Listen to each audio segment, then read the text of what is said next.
Hello friends, map के इस Indian map की दूसरी क्लास में आपका स्वागत है। लास्ट क्लास में मैंने कर्क रेखा के बारे में बताया था। अगर आप मैप के पहले क्लास को नहीं देखे हैं तो प्लीज़ मेरा रिक्वेस्ट है कि आप जाकर के पहले फर्स्ट क्लास को देखें, फिर इस दूसरी क्लास को देखें। उसमें हमने कर्क रेखा के बारे में बताया है कि कर्क रेखा भारत के 8 राज्यों से होकर के गुजरती है और उनके बारे में बताया है, और वहाँ पे हमने दिशा के बारे में भी बताया है। इसी क्लास को आगे बढ़ाते हुए आज यहाँ पे हम पहले मैप के बारे में जानते हैं। आप देख रहे हैं कि यहाँ पे 2 मैप है। ये मैप, इसे फिजिकल मैप कहा जाता है, वहीं इसे पॉलिटिकल मैप कहा जाता है। इस मैप में रंगों का कोई विशेष महत्व नहीं होता। इसे हम किसी भी रंग से दिखा सकते हैं। आप देख सकते हैं नारंगी, ग्रीन, पर्पल, बैगनी, जिसे जिस तरह का होता है वो दिखा लेते हैं। वहीं फिजिकल मैप में ऐसा हम नहीं कर सकते। यहाँ पे रंगों का एक विशेष महत्व होता है। यहाँ देखिए, ये इलाका जो कि ब्राउन कलर है, गहरा भूरा रंग का है, ये वही होगा क्योंकि ये दर्शा रहा है ये पहाड़ी इलाका है। वहीं पे अगर आप ये नीचे देखेंगे तो ये ब्लू कलर से दिखा रहा है, मतलब कि ये पानी का इलाका है। इसमें भी 2 कलर है, एक गहरा है और एक हल्का है। तो गहरा का मतलब है कि ये गहरे पानी है, समुद्र का है ये, और यहाँ गहराई कम है। वहीं पे आप देखेंगे कि नीचे के इलाके में थोड़ी थोड़ी भूरा दिखा रहा है। इसका ये मतलब है कि पहाड़ी इलाका तो है, यहाँ थोड़ा बहुत पहाड़ है, पठार है, लेकिन ये गहरा, बड़े बड़े पहाड़ हैं यहाँ पे। उसी में यदि वाइट कलर देखेंगे आप, कहीं कहीं वाइट कलर है, तो ये बर्फ़ को दर्शा रहा है। तो इसीलिए कहते हैं कि यहाँ पे कलर का एक विशेष महत्व है। यहाँ हम अपने मन से कलर को नहीं रख सकते हैं। वहीं पर अगर पॉलिटिकल मैप की बात करें तो यहाँ पे कलरों का कोई विशेष महत्व नहीं होता है। और एक और बात कि यहाँ इन दोनों मैप में एक विशेष अंतर ये है कि यहाँ पे बाउंड्रीज होती है, यहाँ बाउंड्रीज नहीं होती है। मतलब यहाँ पे आपको दिखाया जाता है कि बिहार की बाउंड्री कहाँ से शुरू होकर के कहाँ ख़त्म हो रही है। हर राज्य की आप देखेंगे कि आप इसमें देख सकते हैं कि राजस्थान की बाउंड्री ये है, गुजरात की बाउंड्री ये है। वहीं पॉलिटिकल मैप में इस चीज़ को हम नहीं देख सकते हैं। एक लमसम अंदाज़ा अगर हमें मैप की नॉलेज होगी तो हम जान सकते हैं कि ये गुजरात का इलाका है, ये राजस्थान है, उसके ऊपर जो कुछ भी होगा इस तरह से। लेकिन यहाँ पे हमें साफ स्पष्ट दिख रहा है कि कौन से राज्य कहाँ शुरू हो रही है और कहाँ ख़त्म हो रही है। तो इसे पॉलिटिकल मैप कहते हैं। राज्य, जिला, देश, ये सब एक पॉलिटिकल मुद्दा है, इसलिए इसे पॉलिटिकल मैप कहते हैं। और ये फिजिकल मैप कहते हैं इसे।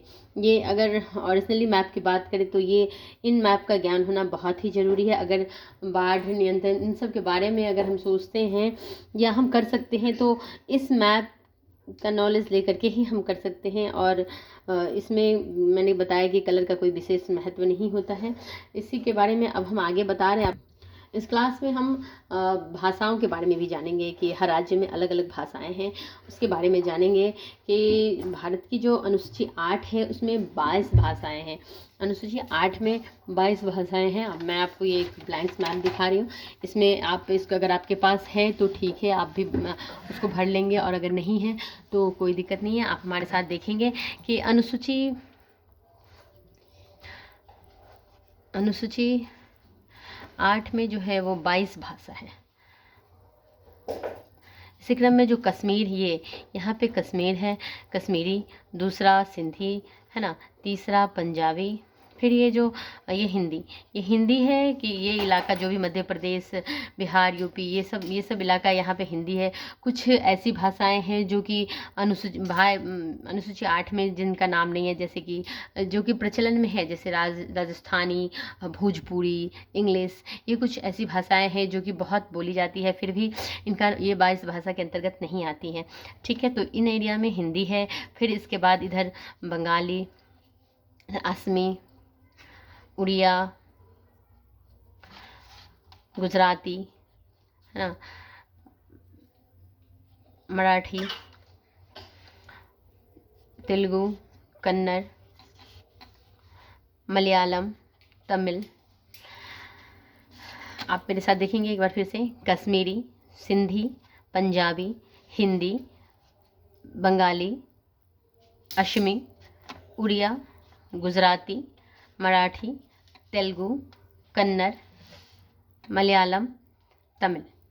तो ये कुछ भाषाएं हैं जो कि भारत की भाषाएं हैं, जो कि अनुसूची 8 के में 22 भाषा के अंतर्गत आती हैं। तो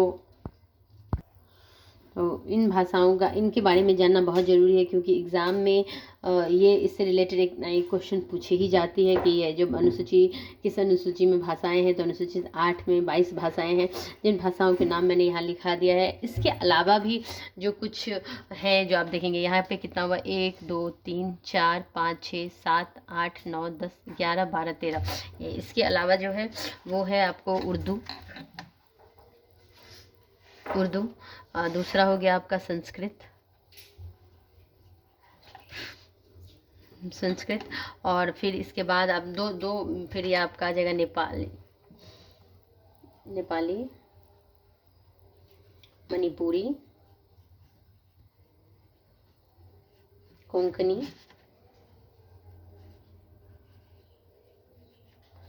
बोडो, डोगरी, मैथिली, संथाली। ये देखिए, उर्दू, संस्कृत, नेपाली, मणिपुरी, कोंकणी, बोडो, डोगरी, मैथिली, संथाली। तो ये कुछ भाषाएं हैं जो कि हमारी भारत की भाषाएं हैं। ये 22 भाषा के अंतर्गत आती है, जो आप देखेंगे। अब शुरू से एक बार हम लोग देखेंगे। कश्मीरी, सिंधी, पंजाबी, हिंदी, बंगाली, असमी, उड़िया, गुजराती, मराठी, तेलुगु, कन्नड़, मलयालम, तमिल, उर्दू, संस्कृत, नेपाली, मणिपुरी, कोंकणी, बोडो, डोगरी, मैथिली, संथाली। तो ये भाषाएं हैं जो भारत में बोली जाती हैं, और ये अनुसूची 8 में है। 22 भाषाएं हैं। आप इसे नोट डाउन कर लेंगे। अगर आपके पास ब्लैंक्स मैप है तो आप उसमें कर लेंगे, अच्छा रहेगा। नहीं तो आप अपने मैप में आप इसे देख सकते हैं। देख करके आप 2 बार 4 बार इसे रीड आउट करेंगे। इस क्लास को हम यहीं समाप्त करते हैं। Thank you.